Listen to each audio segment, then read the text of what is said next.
بسم الله الرحمن الرحيم والصلاة والسلام على سيد الأنبياء والمرسلين نبينا محمد وعلى آله وصحبه أجمعين رب اشرح لي صدري ويسر لي أمري واحلل عقدة من لساني يفقه قولي اللهم لا سهل إلا ما جعلته سهلا وأنت تجعل الحزن سهلا إذا شئت آمين. Just let me know if I get a little too quiet or if you need me to speak up, inshallah. Okay, so for review, last week we had started the birth control and abortion thing. But before that, we spoke about in the Hanafi madhab, is a woman obligated to do household chores? So we had said that if we look at the two narrations which we had presented in the beginning, the hadith about Fatima radiallahu ta'ala anha, the daughter of Nabi sallallahu alayhi wa sallam, and where when she asked for a slave girl, for a servant, for a maid, pretty much for the house to help her with the baking and cooking and stuff like that. And Nabi sallallahu alayhi wasallam, he did not give it to her. Rather, he prescribed her certain dhikr to do that would give her more tawfiq, that would encourage her and support her, so on and so forth. And in another narration, in the hadith regarding Asma, the daughter of Abu Bakr as-Siddiq radiallahu ta'ala anhu, when she was taking care of her husband's husband, who was Zubayr, when she was taking care of his horse, and she was also doing the cooking, and she was doing other work as well, when she was given a slave girl and a maid to help her out with those chores. So we see that in the difference being that Asma radiallahu ta'ala anha, she was taking care of certain outside of the house responsibilities, whereas Fatima radiallahu ta'ala anha, she was taking care of inside the house responsibilities.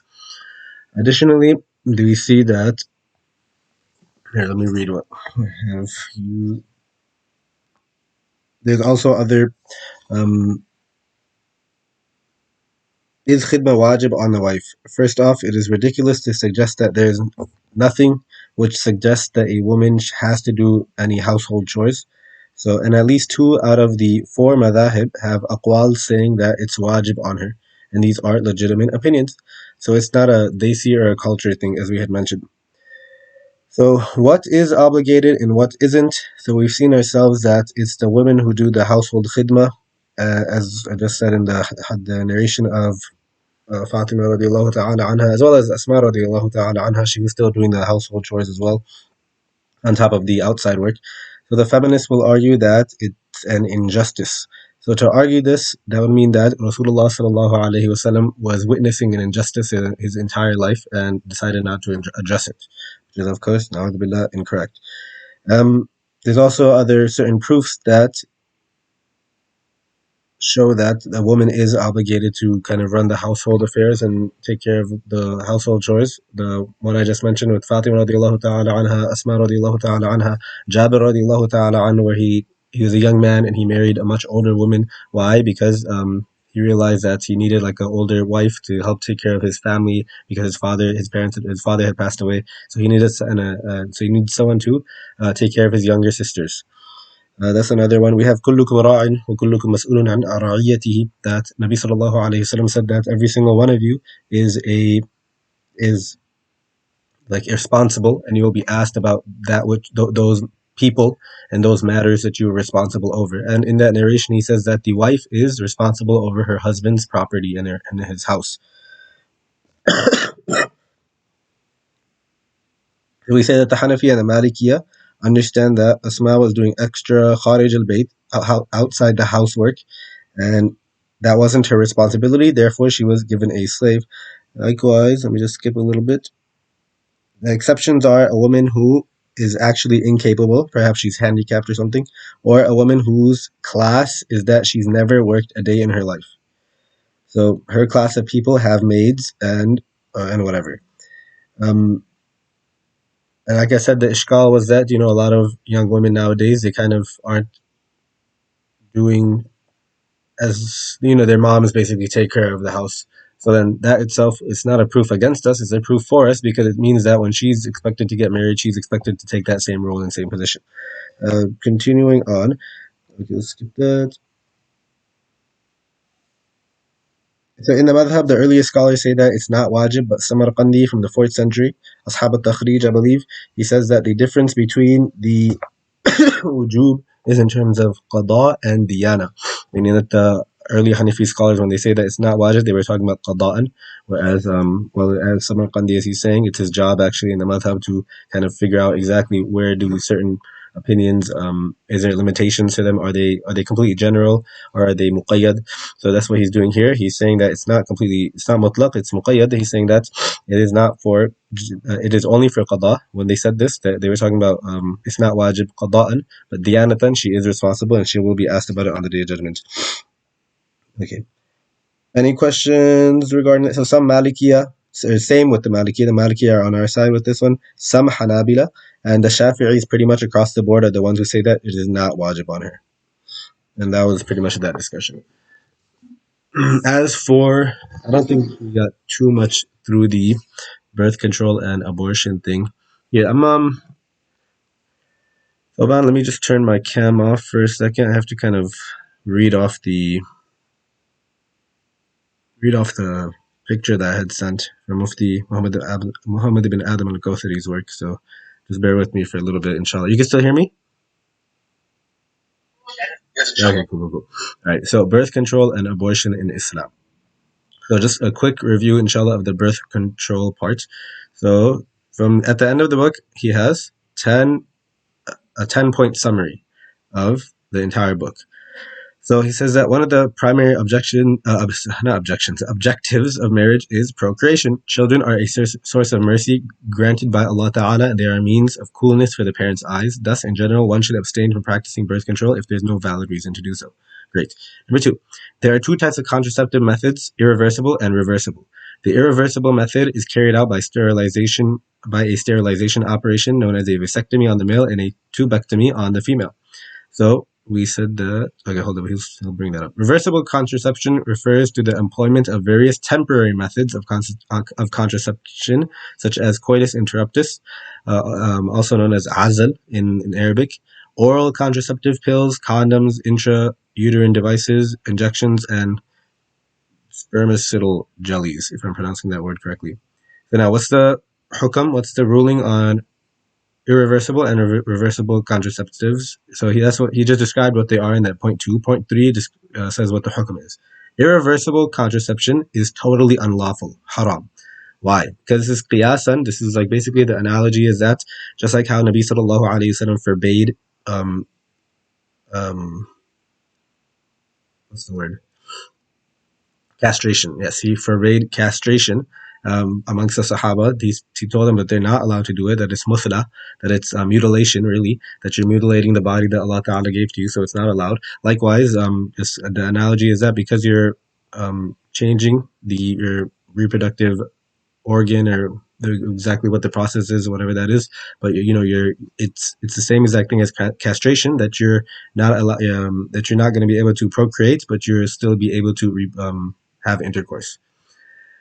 Okay, so as for, although it may be permitted in certain dire and compelling situations, which we talked about as well. Like, for example, if a woman's health is endangered, if she were to have more children or have a natural birth and so on and so forth, she must, a lot of this is, although he doesn't mention it all the time, and maybe I'm not going to say it, but a lot of this is like, of course, or all of this is really that a person must go see a competent Muslim doctor to kind of help them with determining many of these situations. That's just something important to keep in mind.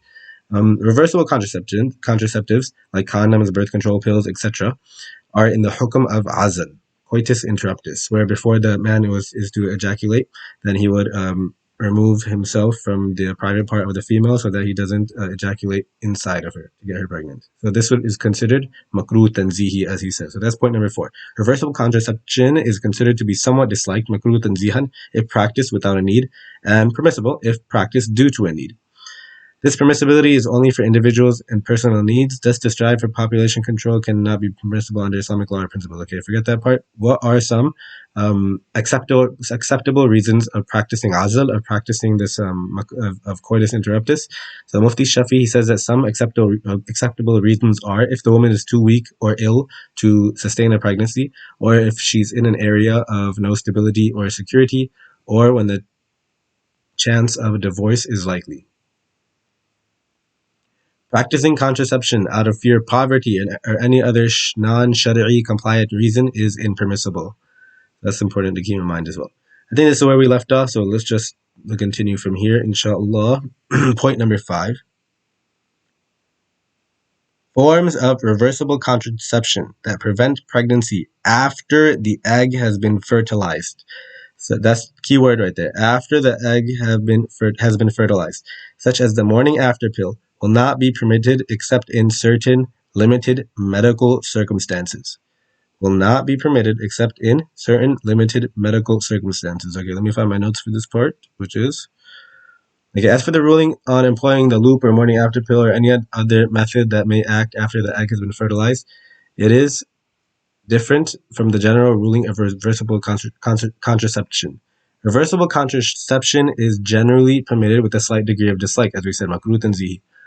While employing any method that may prevent a fertilized egg from implanting itself into the womb, the lining, will not be allowed except in certain medical and health situations, example which are going to come in the section of abortion.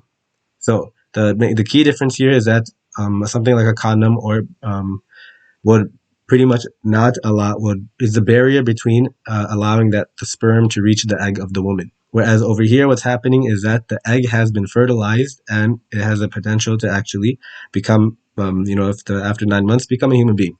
So for that reason, it is not permissible. It is not allowed. Any questions regarding that, or no? Okay, cool.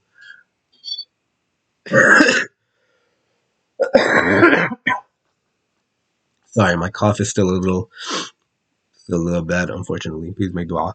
Okay, point number 6. Okay, so now that from 1 to 5, it's pretty much birth control stuff. Now we're going to get into the abortion stuff. So again, this is all just the ahkam, like the legal rulings and the fiqh behind it.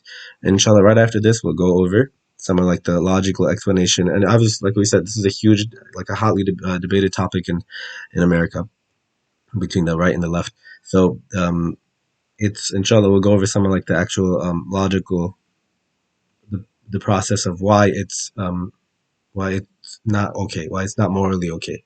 Okay. Point number 6. Abortion can be divided into 2 stages. Abortion after 120 days and abortion prior to 120 days. Okay, great. So number 7. Carrying out abortion after 120 days, which is which is when the soul is has entered the fetus. So at the 120 day mark is when the soul enters the fetus.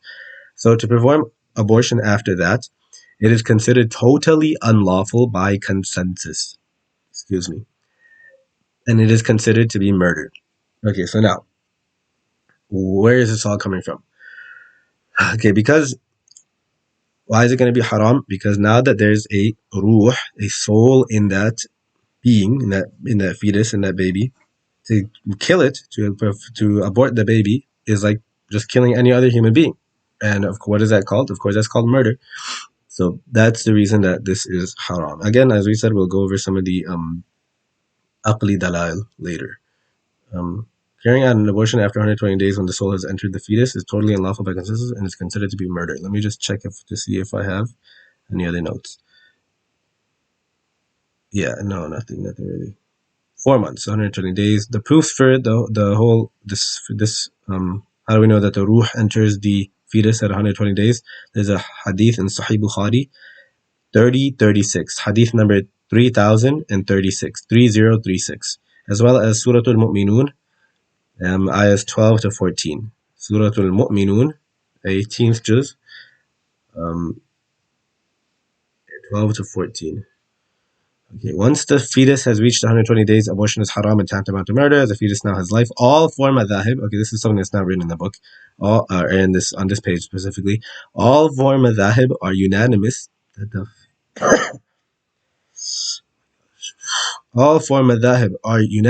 the fetus cannot be aborted after 120 days. Okay, all four madhahib are unanimous that the fetus cannot be aborted after 120 days. Now the question comes: can the 120 plus day old fetus be aborted if there is fear of the mother's life? If the fear that there's a genuine fear from a competent Muslim doctor is telling the mother that you're going to die if you give birth to this baby, can she abort the baby? So there's some positions on both sides, and we see, and actually Mufti Muhammad bin Adam Al Kawthari, he mentions both. He says that those who say that she's not allowed to abort the baby, that she is not allowed to abort the baby, Mufti Taqi Usmani Sahab, Sheikh Ramadan Al Bouti, Mufti Safir.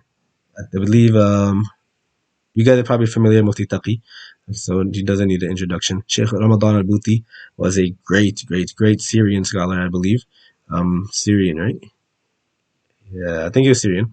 Um, who was a theologian of his time, a really great scholar. He actually, one of his books, Kubra al-Yaqiniyat al-Kawniyah, is was in the DS curriculum for some time. I'm not sure if it's still there right now, but he understood he understood like a lot of he understood the West, he understood modernity, and he was able to kind of defend Islam from Western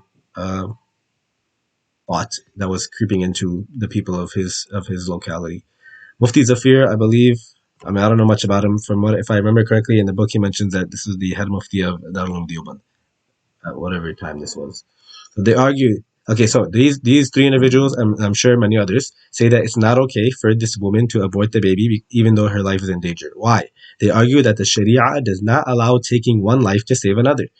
Additionally, for something to be considered a genuine need, it must be immediate, not an estimation of the future. Okay, so now, although the doctor, a competent Muslim doctor, is giving you his professional medical opinion that you're gonna die if you give birth to this baby, that's still his estimation, and they're saying that it's. I mean, this is the second argument, but the estimation is not strong enough to allow the killing of another human life. The first reason, I guess, is the main argument that they argue that the Sharia does not allow taking one life to save another. Okay. Now, those who say that she is allowed to abort the baby, Sheikh Mustafa Zarqa, Mullah Khalid Saifullah. Okay, those are just the two names I have. So they argue that if one is confronted with two evils, that he should pick the lesser evil. If one is confronted with two evils, he should pick the lesser evil. So the mother, she's a full-on adult human being, and she's fully mukallaf. Okay, this is very important. She's mukallaf. Mukallaf means that she's completely obligated to she's responsible in the eyes of Allah Ta'ala to follow the Sharia. Meaning that people, for example, kids kids that haven't reached the age of bulugh, they haven't gone through they're pre-pubescent, they're not mukallaf, right? They're not held responsible for the things that they do. Likewise, a person who's legitimate, like they have, for example, like a crazy person, someone who's actually like mentally been called insane. I don't know if that's PC to say, but whatever the correct term is, then like a person who actually is has mental problems. That person is not mukallaf as well. They're not going to be held to task for not following the Sharia, right? So the mother, she is fully mukallaf. The baby isn't. So as for the principle, Sharia does not allow taking one life to save another. It is only applicable if both lives are equal. So similarly, if a pregnant woman was severely ill and needed to take medication which would cause the fetus to die, it would be okay for her as she has the right to take care of herself. So now we're saying that this woman who's held to a higher standard than the baby in terms of her taklif, in terms of her responsibility in the eyes of the Sharia, she is allowed to take care of herself as opposed to the baby, even though it will cause the baby to die. So therefore, in this same situation of can she abort the 120 plus day baby over the fear of the mother's life, then these individuals say that she can. They argue that if one is confronted by two evils, he should pick the lesser. Okay.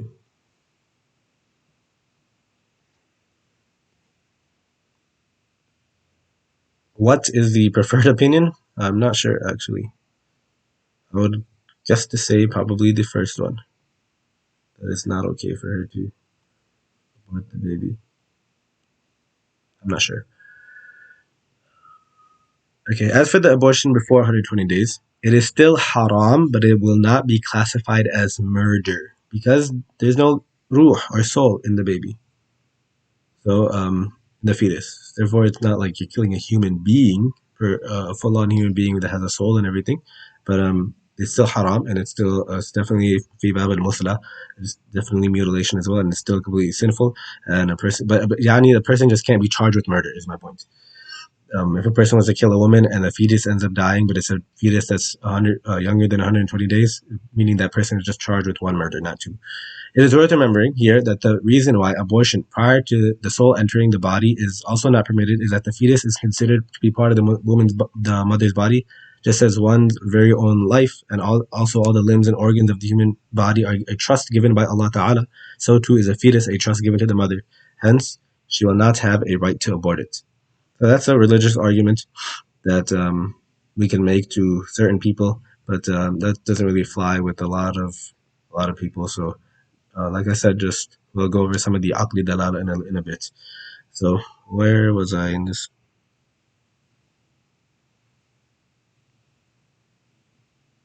Abortion prior to 120 days of pregnancy will also be unlawful. This is point number 8 on that picture that I had sent. Abortion prior to 120 days of pregnancy will also be unlawful, although it will not be considered murder. It will be permissible in cases of genuine need and necessity, such as the life and health of the mother being in danger, or if it is feared that the unborn child will be born with severe disabilities. Okay. Okay, let's see what else we have. So continuing on with this, some more detail from my notes that I took while I was reading was the only difference here is that the sin of aborting the fetus will be of a lesser degree than aborting it after 20 days. It will not be regarded as murder, rather violating the rights of a human being entrusted to the mother by Allah Ta'ala. So it's not considered murder. Abortion prior to 120 days needs okay, new point. Abortion, excuse me.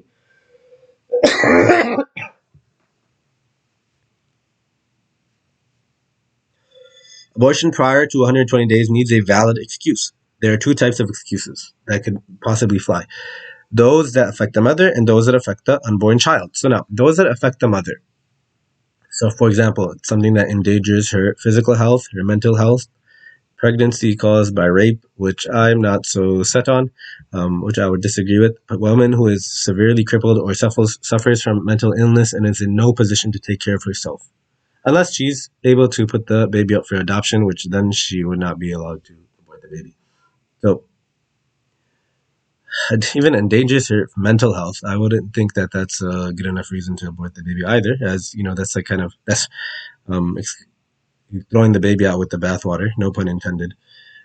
Because if a woman has mental issues about having a baby, then and she fears that she's going to be like severely depressed or something, then that's a whole different issue to address. It's not that doesn't mean that you should be allowed to abort the baby. So this is something that I would disagree with here. Pregnancy caused by rape, I'd also disagree with. Um, Very small number of abortions are due to a woman being raped. I think it's like 1% or less. I think it's less than 1% of abortion. So it'd be like when liberals try to argue this case that um, is it okay for a woman to abort the baby in the case of rape? They kind of try to smear the very very minuscule and rare situation over the rest of the situations. That if a person is to say that, okay, like Mufti Muhammad Abn al Kosari is saying that, pregnancy that is caused by rape, it's okay to abort that baby, then they'll try to justify all the rest of the abortions too, which is, of course, a logical fallacy. Anyways, I'm not sure where I'm going off on that. But then, and other possible reasons that Mufti Saab mentioned that are a valid excuse for abortion prior to 120 days that are those that affect the unborn child. He says that if a qualified Muslim doctor says that a child will be born with severe disabilities or genetic diseases or will be an undue burden to the parents, to terminate the pregnancy will be valid. Also, something that I would like to give more thought about myself, inshallah. Pregnancy due to, and that's an important point, very obvious, but needs to be said, pregnancy due to illegitimate sexual intercourse is not a valid excuse to abort the child. Okay, just because someone commits zina, then it is not a valid excuse to abort the child. So now, what usually happens if a girl was to get pregnant out of wedlock, with just some like random guy or something? Um, in this part of the book, he mentions that if this is where she kind of gets the mental health problems of like severe depression, severe anxiety, all these different things, then it would be permissible for her to abort the baby. Um, be good to read this part as well. I'm kind of like giving like the khulasatul khulasa. There's more detail that he mentions there, but he also mentions the Fatawa Mahmudiya also says something like this, that if a woman has like fear, she feels like she's going to commit suicide because of this unplanned pregnancy or pregnancy out of wedlock, then it would be permissible for her to abort the baby. Again, like I said, I think that you're throwing the baby out with the bathwater. That there's something that each person, like, those are separate issues that need to be addressed separately before, and abortion shouldn't be on the table, in my opinion. Rape is considered a valid excuse. Again, like I said, I don't fully agree with that either. That rape is considered a valid excuse. I'm not too sure about that one. Okay, so that was let me see if I missed anything on this picture right here. So okay, that was point number 9. That where he says that in the case of rape, it's okay. Number 10, this is important as well, and like I mentioned a little bit earlier, the role of Muslim doctors and medical experts is very important. Sorry, I just kind of have like a pretty bad headache right now as well. Hence, they must educate themselves on the Islamic rulings relating to birth control and abortion and act in accordance with them. Okay, like I said, that it's a lot of this stuff. Some of this stuff could be considered case to case. So it's important to consult competent Muslim doctors who have obviously have knowledge of like the fiqh and stuff behind it as well. Okay, now let's read some of the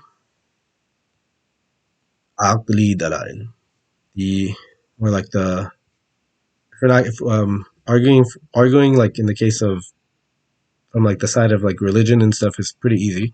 That this that of like what exactly is our deen stance on this.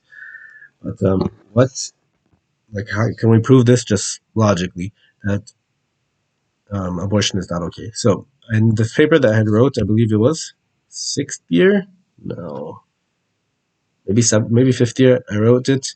Definitely better than my Qirat one that I had wrote in 3rd or 4th year, whatever that was. But still, I'm looking at it now, and it could definitely use a revamp.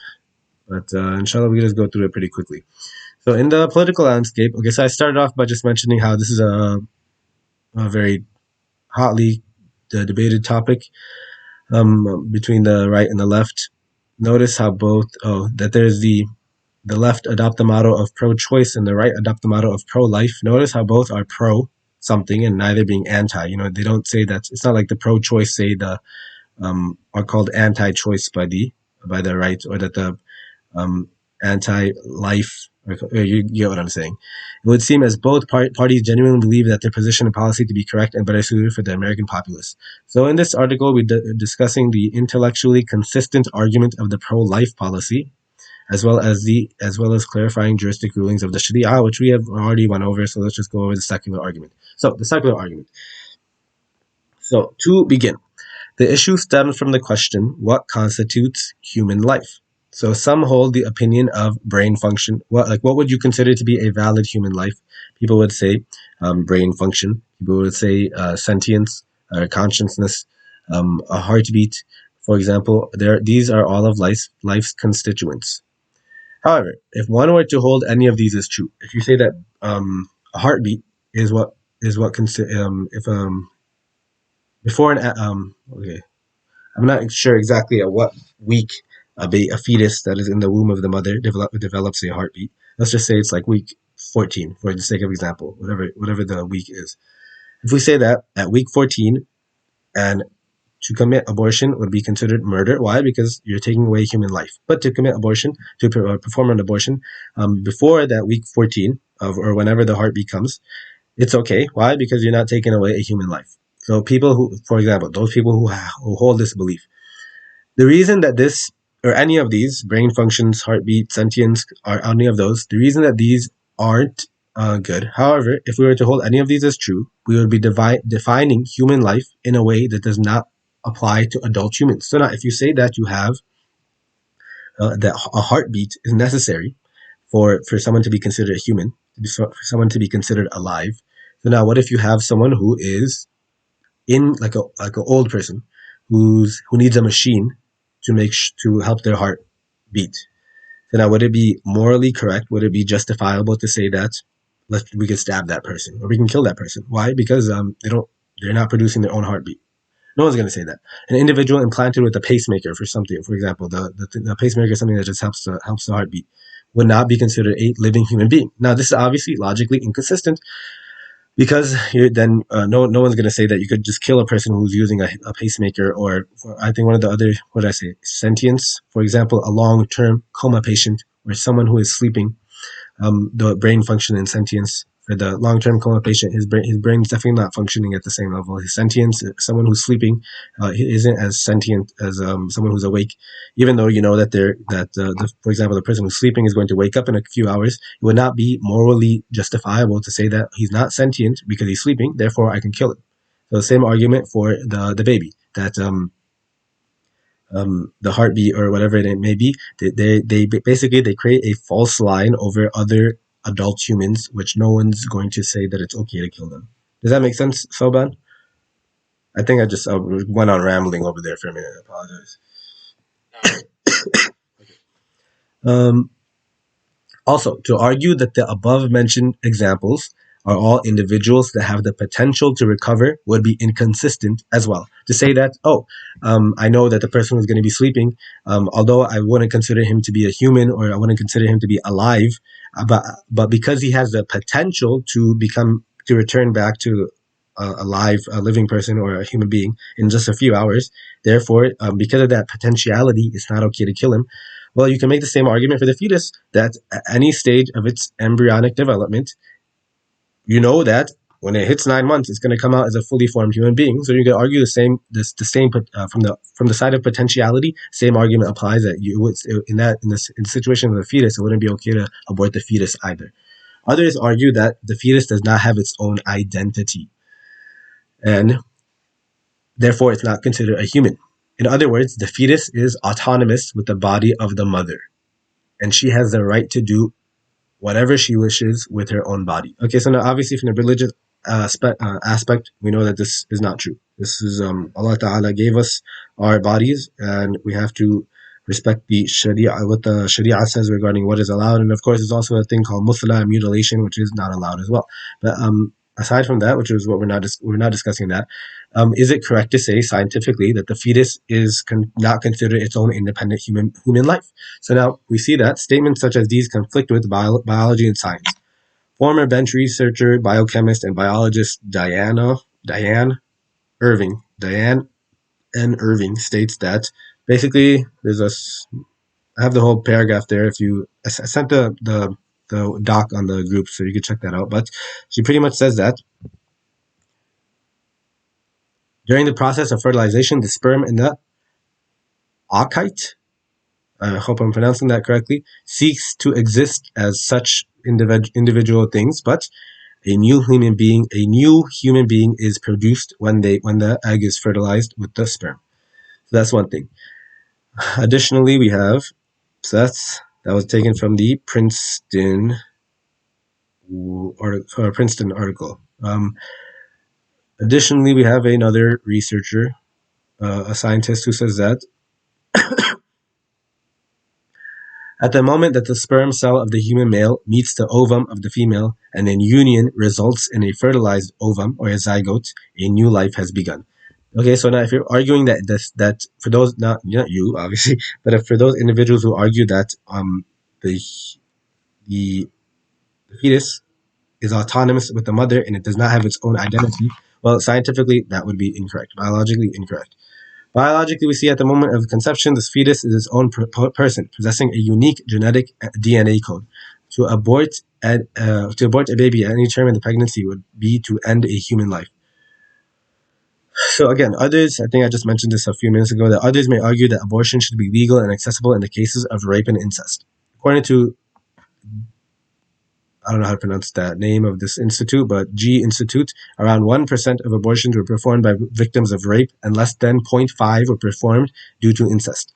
Logically, we will not take the case of a minority to place a ruling on the majority, right? Logically, we will not take the case of a minority to place a ruling on the majority. Because most abortions are just women who, it's not due to like a situation like rape or incest. It's just due to this line of reasoning is futile. Sorry, this line of reasoning is futile, as those who pose this issue are only doing so to say that the marginal case applies to all cases. They're doing this to say that the marginal case applies to all cases. Okay, so if, for example, so we said, like I said, I disagree with the rape thing, but both Al Mufti Muhammad Azam Al Kawthar, he said that in the rape situation, she can get an abortion. So now, if you kind of open this door for the liberal, then they might try to like just take it and run with it. But that's the problem is that you cannot take the marginal case and apply it to all the cases.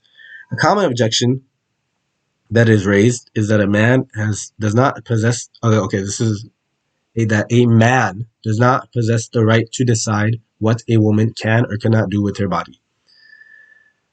This is logically incorrect, as an individual's identity has nothing to do with the morality of an issue. And this is actually, I can't believe I did this, but political commentator Ben Shapiro was also asked a similar question. I told you I was kind of into the whole right-winged, like the whole, I was really into those speakers and political commentators, or just those type of guys.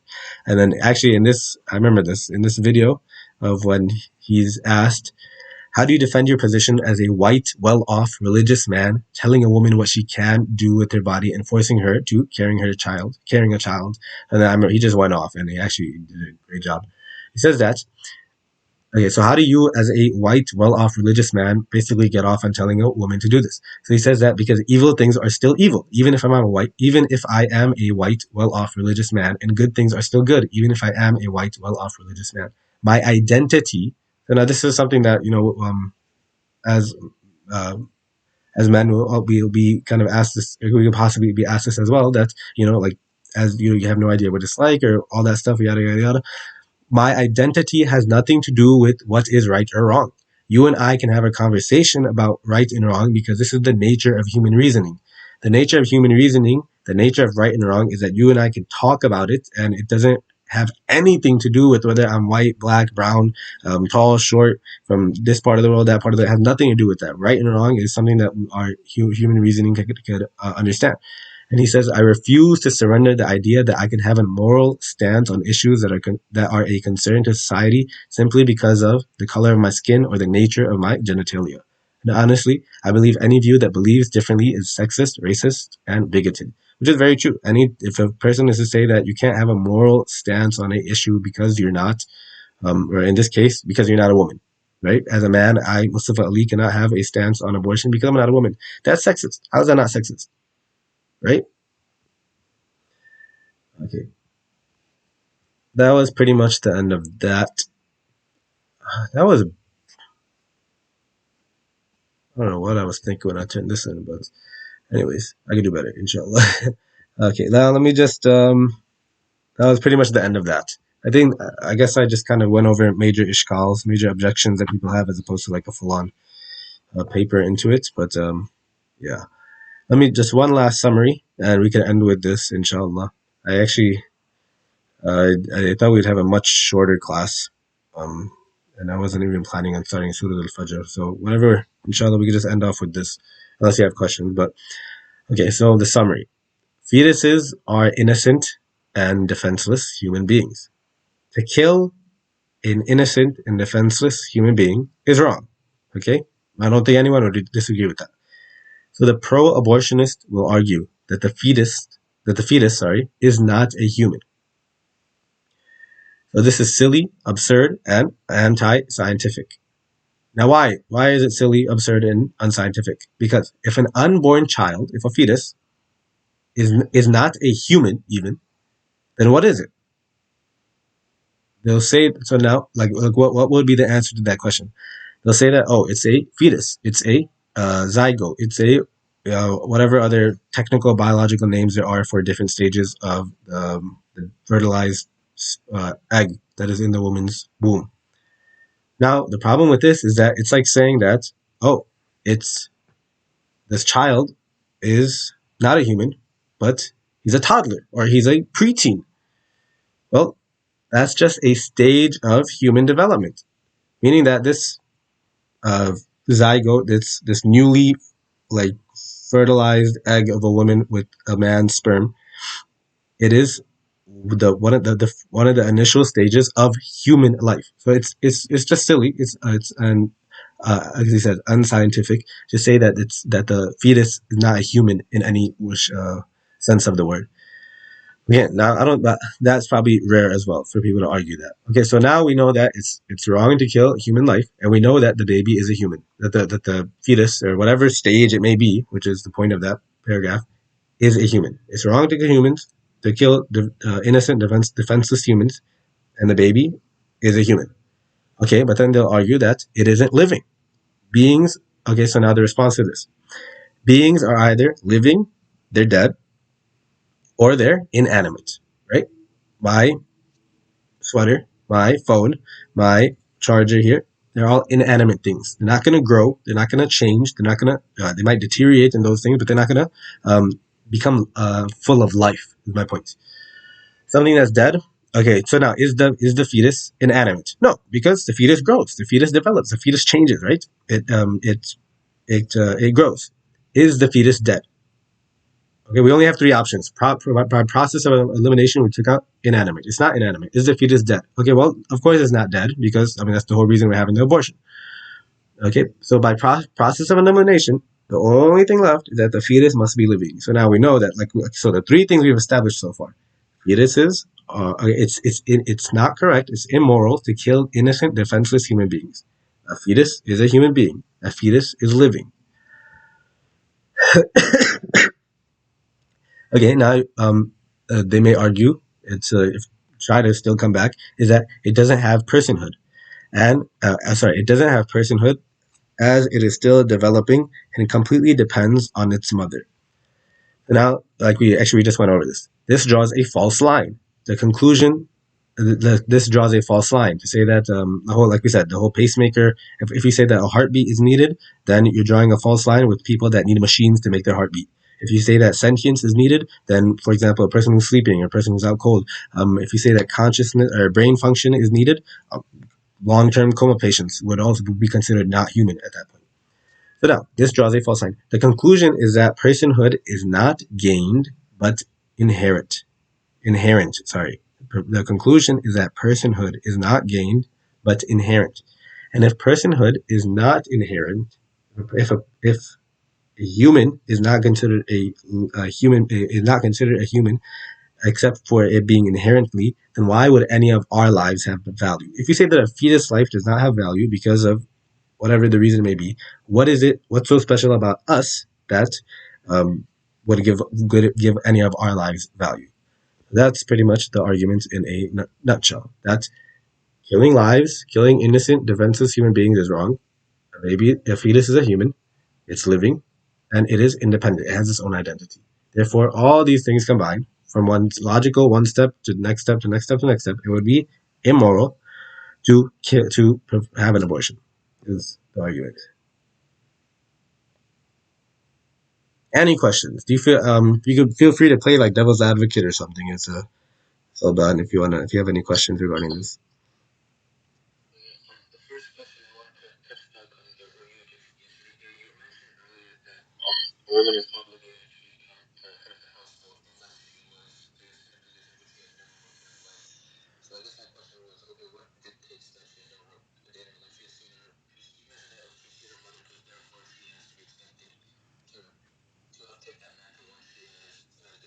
Yeah, exactly.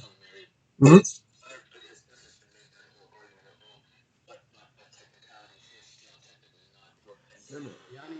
Okay, yeah. So I guess that was maybe I emphasized the point of her working a day. Rather, it's is her class of people, yani is okay. So now if we take the example of like a really really really rich person who's for generations they've had like a just like maids and servants and like butlers and people that do all the housework, that which is like common would be among like rich people, that they have gardeners, they have like even like a pool boy or something like that. All the housework is taken care of people who um by by by people that are paid, that are being paid. I'm not saying that the point is not that, oh, she doesn't have the ability to do it. Obviously she has the ability to do it if she was like forced to or something, right? The point is not that she, or even if we even take the situation of like you're saying, let's say her mom has been doing everything, and her older sister has been doing everything of like cooking and cleaning, then it's not that just because she hasn't done it, or she just didn't do it as frequently as them, she's now part of the exclusion. Rather, it's that it's the class of people, and like the class of the family, being that women of her class are expected to, when once they are in that position now of being the head of the household, that's why they're expected to take on those responsibilities. This is I don't know. I'm not sure if I said that so well. Does that make sense?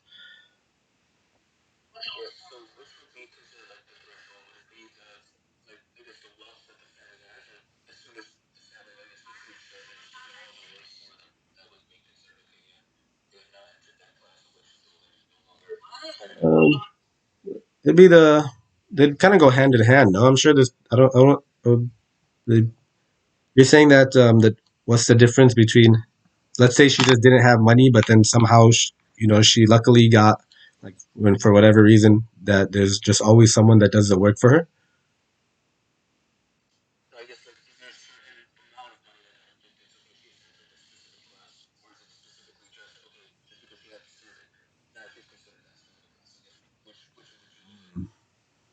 Is it amount of money, or is it the fact that she just has a servant? That's a good question. I'll let me think about this a little more. Maybe see exactly if there's. I said last time that I'm assuming that most of this stuff is based on urf, just based on like each time and place. Because it'd be like it'd be difficult to kind of give like a general ruling as to how much wealth, or right, or to like for that to be mentioned in like a fiqh book and just apply that over all times and all eras and stuff. So I'm assuming a lot of this is based on urf. But inshallah, let me just double check to see if any specific like like anything specific has been mentioned regarding this. Inshallah.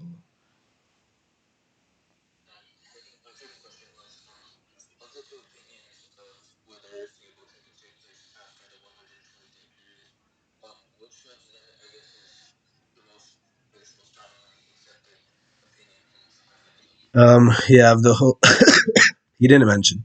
He actually didn't. He didn't give a preference for. You're talking about the whole Mufti Taqi and then the whole Sheikh Mustafa Zarqa thing about if there's fear of the mother's life. If there's fear of the mother's life, can she? Let me grab the book real quick. I'll see if he. I don't think he mentioned.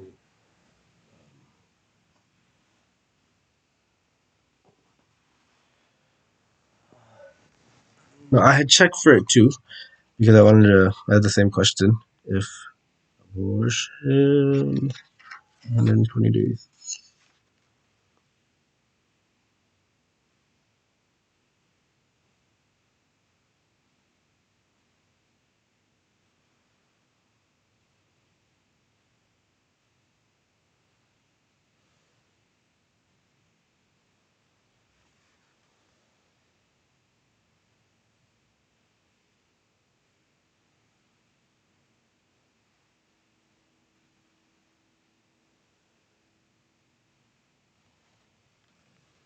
He doesn't mention after he mentions like this whole the explanation for both sides, but then he does say that as for when there is a fear of the mother losing her life while giving birth, none of the classical scholars have given explicit permission to terminate the pregnancy. Thus, it would not be allowed in general. And he's mentioning this at the end, so I have a feeling he's probably siding with Mufti Taqi Saab and Sheikh Bhuti and the others that were mentioned, that it's most likely not okay to take another's life, for the mother to take the fetus's life after the 120-day mark. I'll try double check this though too. I had this question as well, but like we said, the scholars on both sides here, and of a high caliber, of course, we see here with the names that were given.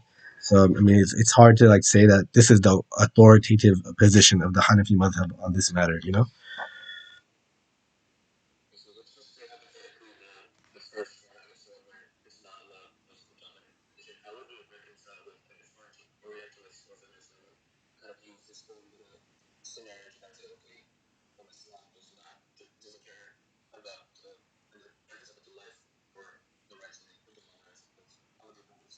No, no. As we said, like the argument from this that position is that you're not allowed to take one life for to save another life. They argue that Sharia does not allow taking one life to save another. You listen to me. I don't see how they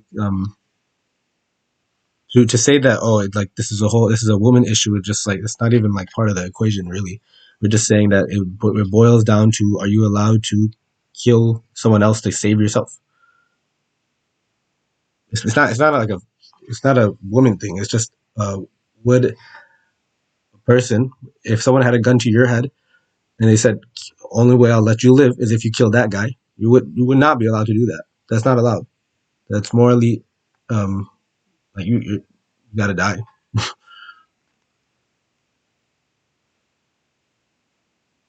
Yeah, because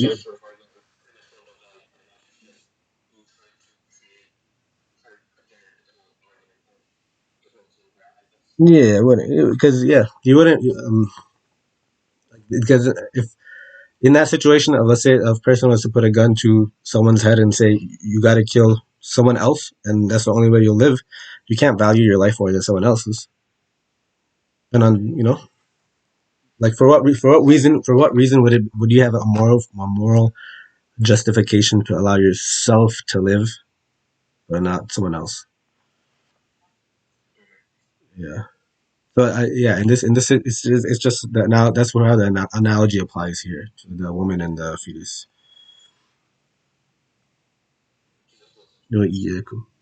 Sheikh Saeed Ramadan Abuti of Damascus, Syria. Yeah, Damascus, Syria.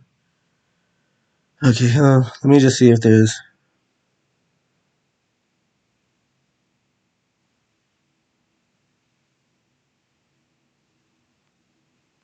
Yeah, he says that it is stated in Fatawa al Hindiya that if one fears death by starvation and someone says to him, cut off my hand and eat it. Sorry.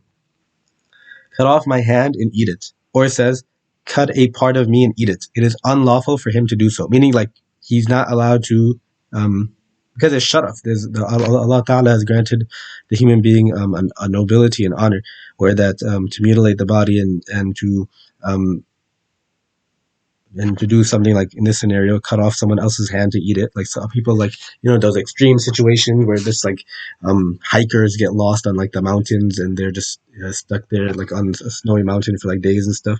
It would not be permissible to resort to cannibalism. It is unlawful for him to do so. Similarly, it is impermissible for a desperate person to cut off a part of his own body and eat it, meaning that person would have to die.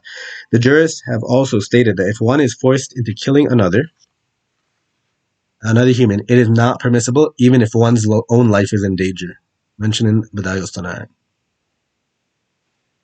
There's no moral justification for valuing your life more than someone else's. Yeah.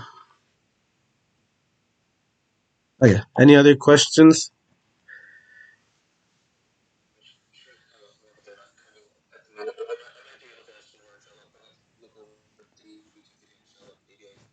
Sure, inshallah, no problem. All right, that's it. Assalamu alaikum wa rahmatullahi wa barakatuh.